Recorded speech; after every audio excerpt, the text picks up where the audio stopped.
What is up, ninjas? My name is Samworld, and today I'm here to present to you guys the ultimate Techno Kick drum rack. Now this is going to be for Ableton. However, if you're an FL and another doc, keep watching the video as I'm going to be explaining every little thing that goes into making this thing turn Kashmir kicks into Techno Kick drums. Now in the creation of this rack, guys, I did collaborate with fellow YouTuber Julien Earle, who has a lot of great techno tutorials. So if you want to send us your support back or as a thank you when you download this, you can go ahead and subscribe to his channel, hit like on this video. Julien makes a lot of great videos with the bare minimum that Ableton offers, so he utilizes a lot of the Ableton synths, the effects. It's great if you want to check it out, and if you're that type of person that just wants to go with the bare minimum when it comes to music production. Now you can go and download this rack for free over at evilsounds.com, guys. I put it up on there so you guys know there's no virus. That's where I sell all my sound mics to you guys, and if you guys want to support any of my sound mics while you're there, thank you guys a lot. This kick rack was definitely made for the Kraken sound set, which is a techno sound set. In essence, we made it to kind of promote it, but you don't have to purchase it if you don't need it. But if you want to check it out, go for it, and if you feel like you can get good use out of it, support our channels. Best way to do it, as I am giving 50% of the earnings of that over to Julien Earle for that pack. With that being said, guys, let's get into this kick drum rack. Explain it for you guys that aren't in Ableton so you can recreate it yourself, and let's get to it. Alright, guys, and welcome inside of Ableton. Now, first off, we're opening up the Kraken Techno Kick rack, which you're going to find in the audio fit rack section. I will leave instructions on how you're going to install this so that you guys don't run into any issues with it. Once I have it, let's get that Kashmir kick, which is going to be this one. Okay, when I take it off, it just sounds like this. So we're going to turn it on. The first thing you're going to realize is that you're going to get that reverb instantly. Okay, and now from there we got to fine tune this. So first thing I'm going to do is lower the kick drive down. Level this a bit better. There we go. Okay, and once I have that, it's time to play around with this. So the first thing is I can choose between a rolling bass or a reverb. Now this is all going to happen in the rumble section here, as you can see, and this is going to be your volume for it. It's just switching between a standard reverb from Ableton and an echo delay running at 116. From there, you're going to pick your amp type. So this is what's going to be providing the amp, and that's this distortion here, the amp. You can pick between various amounts like rock, lead, blah, blah, blah, but each one gives you a different result.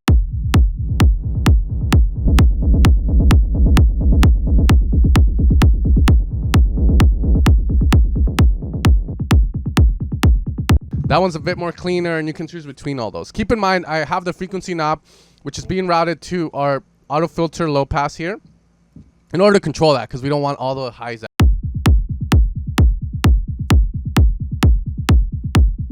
Okay, so we're going to be pretty much using that to kind of get our vibe.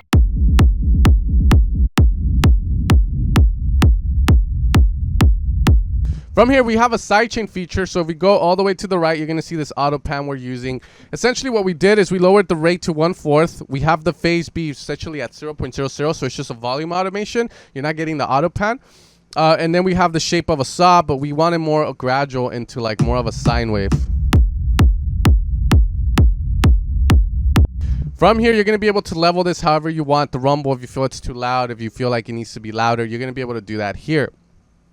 From there, we are done with the rumble section. Now we move on to the kick section. Now, the biggest thing I see a mistake when people make techno is that their kicks are just too punchy. So we've added this click reducer, which utilizes the Ableton drum bus, which adds this sort of high pass to it, but it does it in such a smooth way that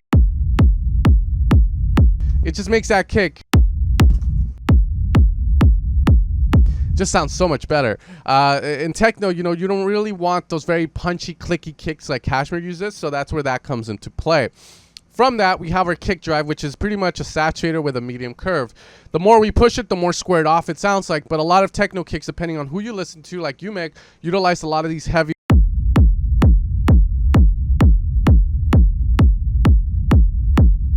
style of kick, so that's what that is for.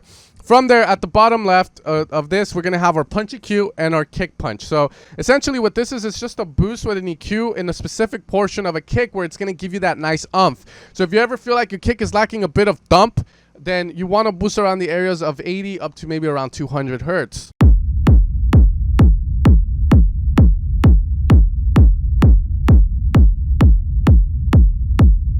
Now from here, I do recommend that you utilize a span.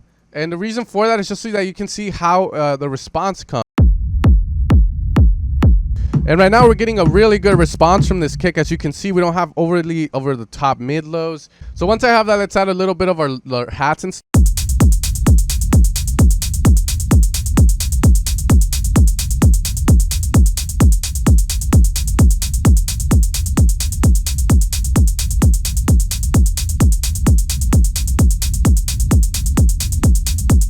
Okay, so from there you can do a lot of cool stuff, and now that's where you start to work on your track. Now I'm gonna switch out the kick right now so you can see the magic that it does.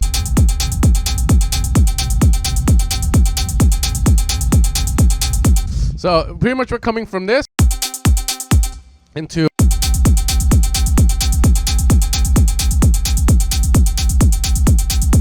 okay, now we're gonna switch out the kick, and the key thing here, guys, is the kick rack is like a magic pill.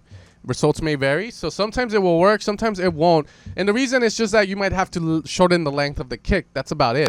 So if I go with this one and then we put it,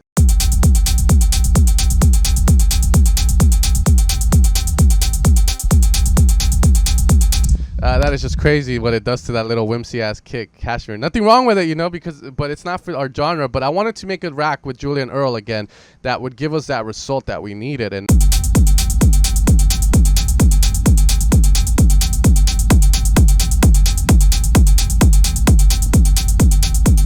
okay, and this works with any style of kick, man. Even then, I could try and use some like cymatics kicks if like that are meant for like future bass, and see if that works.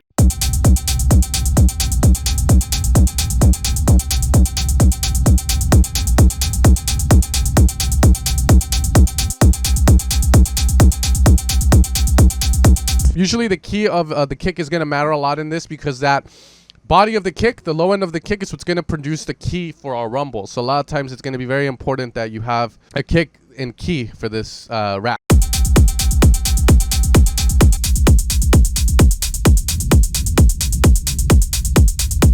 Here I'm just using the frequency knob to kind of fine tune that, okay? But I hope that you guys enjoy the kick rack. That's it working in action. Again, the rumble section is created by utilizing a reverb with distortion from the amp, and then we utilize a low pass EQ while utilizing the auto filter from Ableton, a sidechain with the auto pan, and then we have a mid-low remover here. Now the reason for that is that if you guys ever hear a kick, a lot of the techno kicks tend to punch more between this 100 hertz, the mid-lows.